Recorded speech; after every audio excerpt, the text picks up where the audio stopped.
Assalamualaikum warahmatullahi wabarakatuh. Bismillahirrahmanirrahim. Wassalatu wassalamu ala asrofil anbiya wal mursalin sayyidina wa maulana Muhammad wa ala alihi wa sahbihi ajma'in. Amma ba'd. Pertama-tama marilah kita panjatkan puja dan puji syukur kita kehadirat Allah yang Maha Kuasa, yang mana memberikan kita taufik, hidayah serta kesehatan dalam pertemuan kita pada hari ini. Salawat serta salam tak lupa juga kita haturkan kepada junjungan kita Nabi besar Muhammad sallallahu alaihi wasallam, yang mana telah membawa umatnya dari alam yang kegelapan menuju ke alam yang terang benderang menuju kematiannya. Baiklah, pada pertemuan kita kali ini kita akan membahas tentang ilmu mewaris dan warisan dalam Islam. Oke, yang mana materinya itu berisi tentang pengertian ilmu mewaris, dalil-dalilnya, dan juga sebab-sebab seseorang mendapatkan harta warisan. Oke, langsung saja kita masuk ke materi.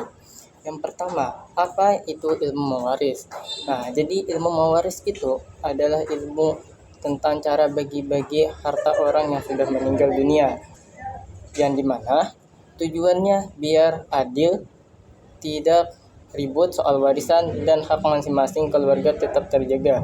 Artinya semua itu sudah ada ketentuannya. Nah, jadi tidak perlu lagi bergaduh-gaduh. Ada 3 pemain utama. Yang pertama ada mewaris, yang kedua ada waris, dan yang ketiga ada mengurus. Nah, yang pertama mewaris. Mewaris artinya yang meninggal. Artinya seseorang yang meninggal, misalnya entah itu dari kakek, nenek, ayah, ibu, paman, bibi, dan seterusnya. Waris ini adalah yang mendapatkan warisan, misalnya si anak, terus ayah, ibu, dan seterusnya. Ada maurus itu adalah harta itu sendiri, atau harta yang ditinggalkan milik sendiri, tidak milik orang lain. Ketentuan warisan dari Al-Quran. Nah, di sini ada 3 ayat, yaitu dari surah An-Nisa juga. Yang pertama surah An-Nisa ayat 7, yang mana artinya laki-laki dan perempuan sama-sama punya hak warisan, nggak peduli banyak atau sedikit hartanya. Nah, jadi banyak atau sedikit tetap dibagi sesuai dengan ayat di bawah yang akan dijelaskan ini, yaitu ayat 11 dan ayat 12. Nah, ayat 11 artinya langsung ke inti daripada ayat itu sendiri.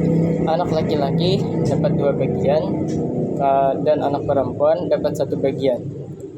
Kalau cuma 1 perempuan dapat setengah, ibu dan ayah masing-masing 1/6 jika ada anak. Nah, seperti itu. Misalnya kalau anaknya tunggal, anak laki atau anak perempuan, otomatis dan itu tidak ada keluarga lagi misalnya. Nah, jadi hanya dia yang dapat warisan itu sendiri, jadi miliknya sendirian, seperti itu. Oke, kalau di ayat 12, suami dapat 1/2 jika istri nggak punya anak, 1/4 kalau ada anak. Dari sini kita bisa lihat kalau suami dapat 1/2 jika istri gak punya anak. Artinya apa? Artinya misalnya nih nikah, ada yang kakek meninggal misalnya, atau ayah, ibu, sebagainya gitu. Nah, itu dapat 1/2 dan 1/4 kalau ada anak. Nah, seperti itu. Nah, istri 1/4 jika suami nggak punya anak, 1/8 kalau ada anak. Nah, jadi 1/2 lagi dibagi 2. Kalau suami tadi 1/4, nah jadi dibagi 2 lagi si istri tadi, maka dikecil jadi 1/8. Seperti itu.